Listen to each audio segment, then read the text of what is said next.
Hi again, everybody. We're picking up where we left off on Chapter 31, Exercise 134. This is from Shelmerdine's Introduction to Greek, the second edition, and I'm looking at the bottom of page 215 here. Chapter 31 has introduced both the perfect and the, what we might call the pluperfect tenses. And as I said before, we call these things tenses, but we're really talking about aspect. An aspect is about the kind of form the verb takes, what kind of, not morphologically, not how it's written, but the sort of action that is contained by this verb.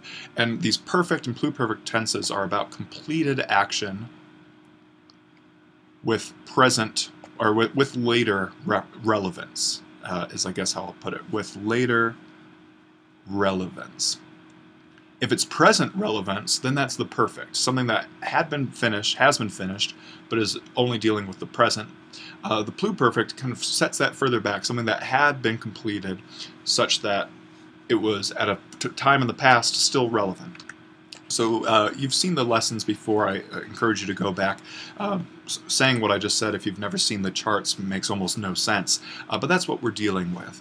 So we've also learned in Chapter 31 the forms for these. It's time to actually put these into practice and start taking apart some sentences. So hoi paides, a slightly irregular third declension noun, but we've seen this enough now. We know it's the children. And these could be all boy children, they could be boys and girls. If it were women exclusively or girls exclusively, we'd probably be seeing a high here. But as we know, Greeks, even if there's one boy in the group, will turn this into hoi paides. Leloukasi, well, this is going to be our perfect verb. How do we know? Well, this ending could be a little bit ambiguous. That might look like a dative plural, but we don't have any dative articles like a tois to give it away.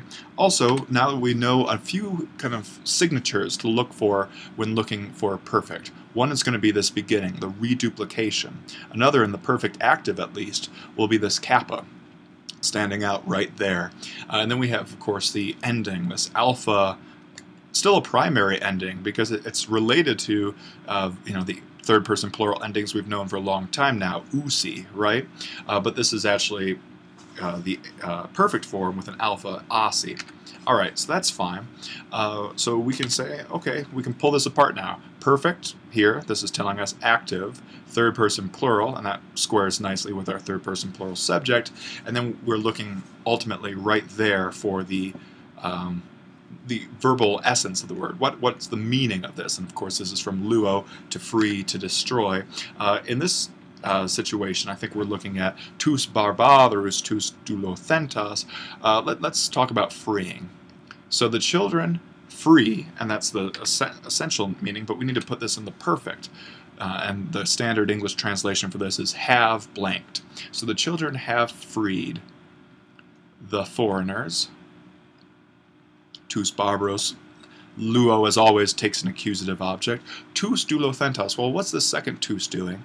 It's referring back to this noun, and this is setting up an attributive use.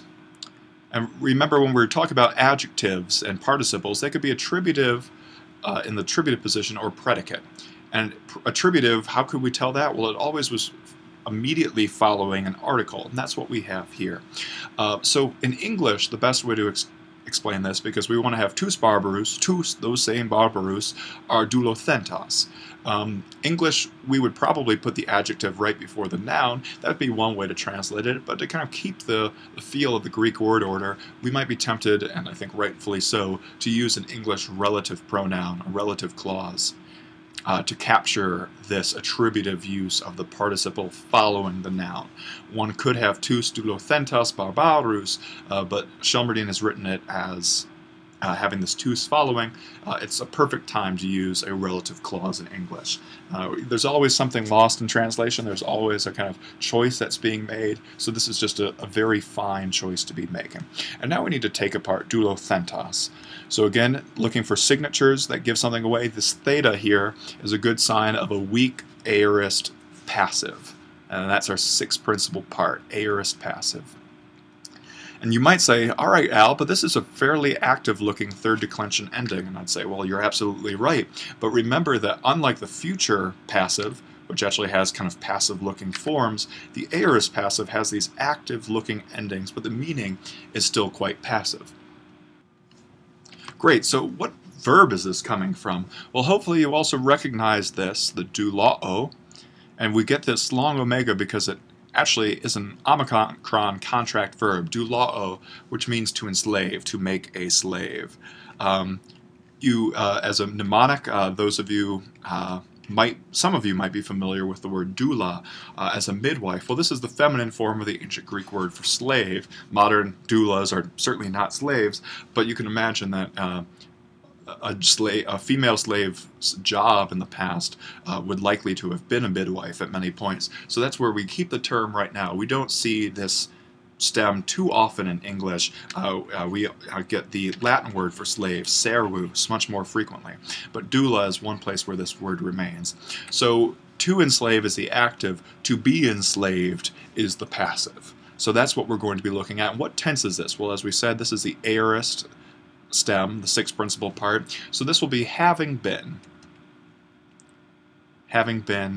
enslaved.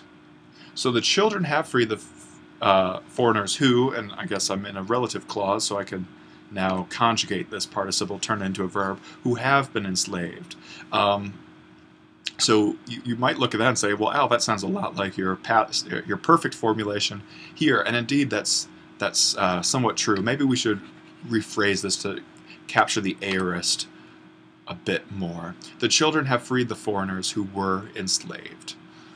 All right, I think that's the way to do it. We could also, to keep that kind of more participial flavor without the relative clause, so that was a great sentence. The children have freed the foreigners who were enslaved. That was a great way to translate it.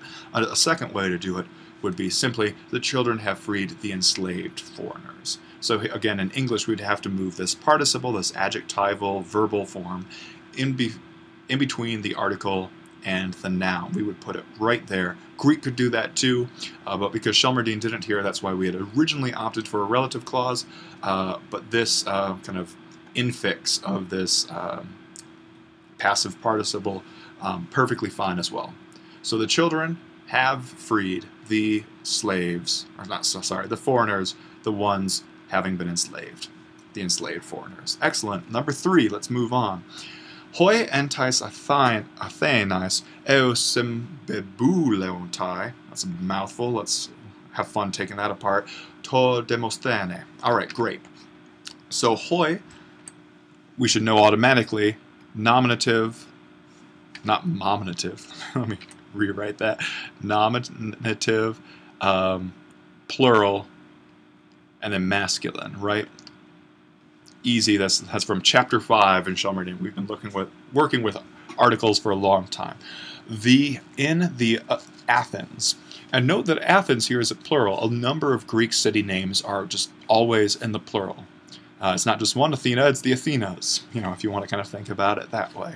That's the word for Athens. So those in Athens, that's really how we're going to want to translate it. So those in Athens, one could have said hoi Athenaioi, but maybe this would make a slightly different argument of, well, there are some people who aren't technically Athenian citizens, but who are nevertheless living in Athens. That would be the way to express it. Those in Athens, well, this adverb, and adverbs is often in Greek, tend to precede the verb or the other adverb they modify. Not always, but this is exactly where we'd expect to find el.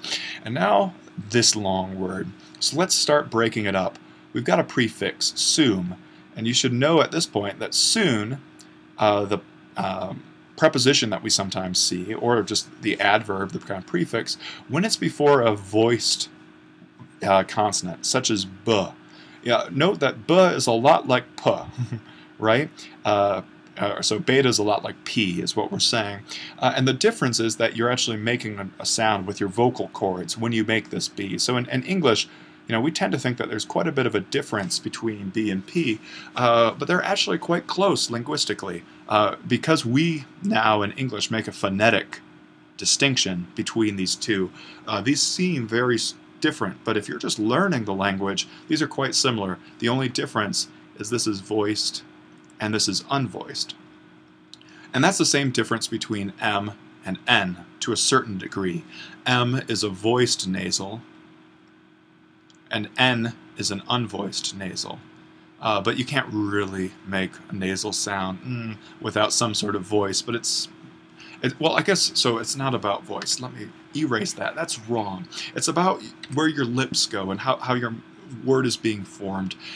Nu before beta will turn into a mu. That's really what I wanted to get across there. I think I explained it fairly poorly. But I wanted to say if it were preceding a pi, we might have something different. So here we have soon, now becoming soon. Beb, we're going to see that and say, ah, that's reduplication. It's a good sign of the perfect. Buleo, well, that's our stem. We know what to do there. And then ntai. All right, so we know that that's a primary ending. We've seen that in our primary verbs, our present tense, our future tense, our optative. And then it's going to be middle passive. So we don't know if it's middle or passive yet. We'll have to think a little bit more about that. Think about this verb, buleo, and what that might mean.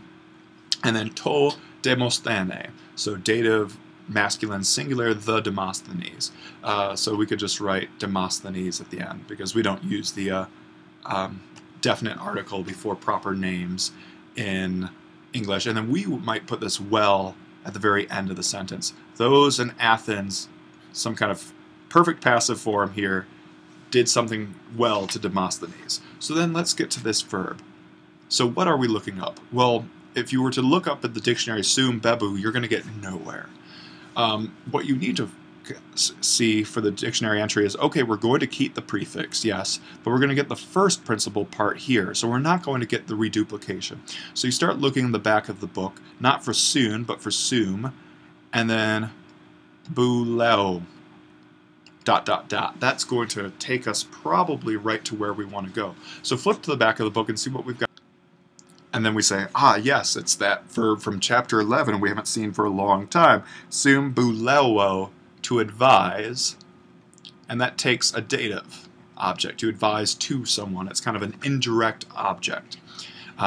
We treat it as a direct object in English, but it makes sense that you might, advising is somewhat like giving a gift to someone, a gift of your knowledge. It's not that surprising that it would take a dative. So those in Athens have advised, because that's the way that we can capture that perfect aspect in English, have... boy, this was a mess over there for Demosthenes. It's not Demosthenes, Demosthenes. Those in Athens have advised Demosthenes well. Good. So what does this mean? Why perfect here? Why not just aorist? Well, the idea, again, to get back to our frame, is Demosthenes is making good decisions now because he's been well advised. So this advising happened at some point. He was needing to make a decision. He was asking people. People were giving him advice. At some point, they might have stopped giving advice. He slept on it. And now he's making a decision, and he has been advised well. Those in Athens have advised Demosthenes well. So the advising took place in the past, but it has present relevance. If we just want to say advised Demosthenes well, that might be something more along the line. So let me do this in a different color to keep things separate. Let's not make it perfect. Let's make it the equivalent of an aorist, right? Just those in Athens advised Demosthenes well. Well, aorist, it would be past time, and we'd say, okay, there was some moment. Maybe he just said, okay, at this meeting I want everyone's advice. So we could think of that meeting as a singular moment in the past, and at that point they advised Demosthenes well. Doesn't mean he did anything with it. He might have completely ignored their advice. But it happened that he was advised well at that point.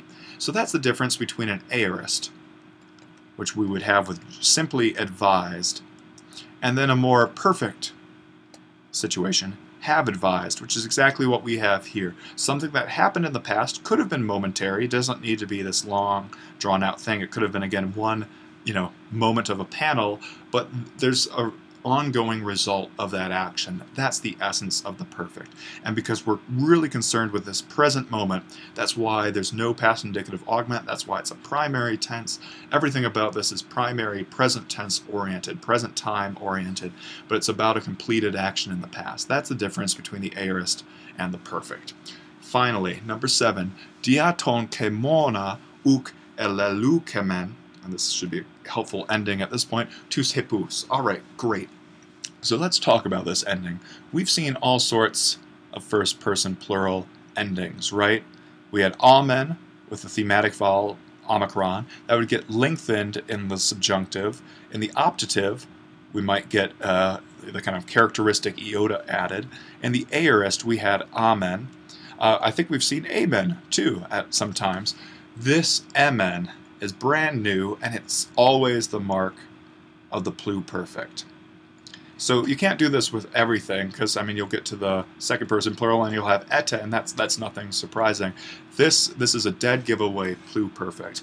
That's a rather specific rule to know, because you're really just looking at the first person plural of the pluperfect. But it's nice to know nonetheless. If you see a verb ending in emen in Attic Greek, you should know, pluperfect. So what else can we say about this verb that says pluperfect? Well, we have a PIA, a past indicative augment. That's a dead giveaway. We know we're in the perfect system because we have reduplication. Again, we can kind of get to the essence of our verb by looking there. Good. So we say, lu, this is from luo. We've got the kind of cornerstone of what the verb means. It's semantics. This kappa, we say, perfect system, or pluperfect, so perfect or pluperfect. And then this is active. Active, and we might call it weak, because there are some other consonants that might get in there. And this is only in the active, so it's, that's kind of a small point. And then this mn, as we said, that vowel, that thematic vowel of the epsilon, dead giveaway in the first person plural for the pluperfect. So there are many things that say that this has to be pluperfect. It's nice that we now can know them and start pulling that all together. So let's erase all that mess and actually start. I'm going to leave the boxes to see exactly what we're breaking apart, how we're reading the different aspects of this verb. I don't know if anyone's a fan of Roger Torrey. I think his last name is Peterson. He's got all these bird guides, right? And he'll show either, we've got the bird head, we've got the beak, we've got the eye, and maybe this bird has a specific red patch, or I guess let me make it a yellow patch here. That's going to be one thing to look at. If it's in the sky, it might have a wing pattern, something like that. That kind of looks like a bat. But we say, that's its flight pattern. We can point to these things and say, these are the significant parts of the bird that we should be looking at when it comes to identifying. Because otherwise, if you're just looking at the beak, well, that could be the same between a crow and a robin and everything else. That's the sort of thing that we need to apply to Greek verbs. You got to look at all of the significant places. The person ending. Is there an indicative augment? Is there reduplication? Are there other signatures of tense? That's the thing that you always have to be doing. All right, so dia, preposition, takes the accusative, ton kemona. So what's that from? Well, you got to recognize if it's the article here always helps. So it's masculine, accusative, singular. We know that unambiguously from the ton. And this is a standard masculine singular third person ending. What is this noun? Well, you would have to kind of put together what you would at least know the genitive plural, right? Not genitive plural, genitive singular. I wrote the omega wrong there, got the wrong value. Kemonas, because that's how the third declension works. We're going to not really know what's in the, let me just keep that a question. This is a bit of a discursus, but I think it will be helpful because we haven't talked about this stuff for a while. So we don't know exactly what the nominative singular will be. And we have here, and we can tell from the article, that we're dealing with the accusative singular and that the accent is wanting to fall on this omega. So the dative, we're going to know, is going to be the same thing plus an iota, and then the genitive going to be the same thing plus an omicron. You can't really know what the nominative is going to be because different rules apply to what's going on here. Sometimes it's added nothing, sometimes there's an S, and that can kind of destroy things, but we're going to be looking up kemon, and here it would just have that accent right there, meaning storm, winter, something like that. So through the storm, the winter, or on account of. So that's what we're probably looking at here. On account of the storm. And why did the Greeks have the same word for storm and winter? Why were they both came on? Well, you think about the Mediterranean climate, which is sunny and dry all summer. Storms are associated with the winter, so it makes sense. It's not like at least where I am in North America, where summer's the time that you get the big thunderstorms. I mean, you get snowstorms in the winter, but winter time was the storm season for the Greeks. So on account of the storm, uk elelukemen tous epous, we, plural, had not. So had, that's taking care of the pluperfect. We're going to have had blanked. And then we need to fit that not in there, and in English that comes after the helping verb had. So on account of the storm, we need the subject in there, had not freed the horses. So we were going to go out, but and they were all in their pen, but then it got really terrible weather out there, so we didn't end up freeing them. So we had not freed the horses. Why do we need the pluperfect here? Well, this is setting up an expectation that we're talking about something in the past. So again, let me go back to my favorite time charts. I love these things. You're probably sick of them by now, but I do think they're helpful. And remember, we can talk about the pluperfect as some kind of completed action. Freeing the horses might have taken a couple moments. Maybe they were all tied up. At least when you open the pen, it might take a little while for them to get out. And then this would have had continued relevance for a time in the past. When we're doing one little sentence in isolation in Shelmerdine, there's no reason to use the pluperfect. Why would we be talking about this moment in the past? But what if we wanted to say, all the horses died? That would be terrible and tragic, but maybe that's what's happening. On account of the storm, we had not freed the horses, and then at this moment, maybe we're talking about a barn, right?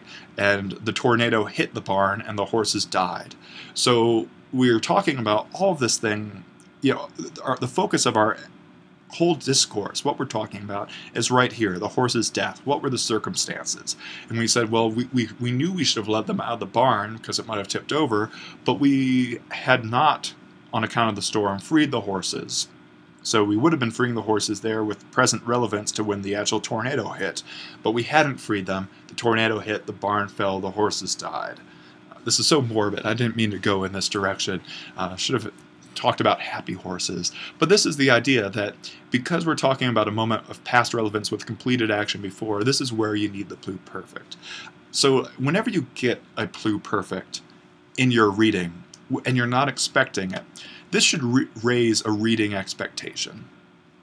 And I say a reading expectation, but I mean, Greek was a spoken language. This is also just a listening expectation that you should get either an imperfect or an aorist somewhere else, because what you're interested in is a moment in the past, and this is relevant to it. If you're only talking about the present, there's no reason to use a pluperfect. So we're going to be expecting in the next sentence, or maybe in the previous sentence we had already encountered, something that was putting the past tense as the kind of focus of our discussion. All right, long lesson. I apologize, but I get carried away with this stuff because I like it. We'll continue on. This was exercise 134. We'll do some examples from chapter 31, exercise 135 in the next lesson. See you then.